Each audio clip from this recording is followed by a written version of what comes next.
Hi, I'm Ned Baker, a pro wrestling referee, and this is how you build a wrestling ring. As we all know, some of the greatest and most amazing things you can see in this world happen inside a wrestling ring. But how do you get a wrestling ring? Are they just sitting around waiting for people to wrestle in them?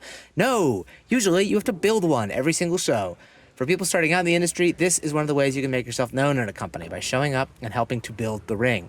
First, you need an empty space, and then you carry in the 4 corner poles. They're heavy as fuck, and I always get somebody to help, but some people are crazy strong and they just do them alone. These poles get cabled together to provide counter tension for later, and then you put these also extremely heavy brace beams between the poles, and that's your framework.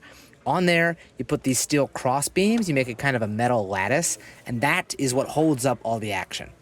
You lay thick wooden boards across those beams in the stage that I think of as building a patio to wrestle on. And on top of your patio, you put a layer of foam padding. This is what keeps us from breaking into pieces when we do stuff like this. But if you've ever thought of wrestling as happening on like a giant trampoline, it's really not like that.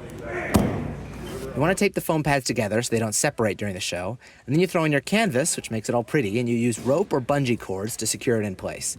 A ring apron really helps complete the picture, and then you get started on the ropes.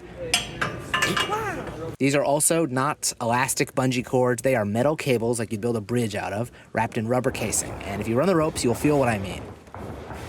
The ropes get hooked onto the corner poles with turnbuckles, which are called that because you turn them to tighten them. Oh, hi, Trevor. Hey there. Anyway, you turn them until they're nice and tight.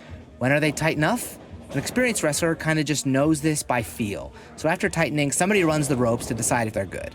Usually you tweak them a little bit. On this day, I think we had to loosen them and start over again. It happens. Most shows, all the ring stuff is coming in off a truck, though sometimes you're lucky enough to have a place to store them at or outside the venue, which is only difficult if it happens to be 0 goddamn degrees out like it was on this day.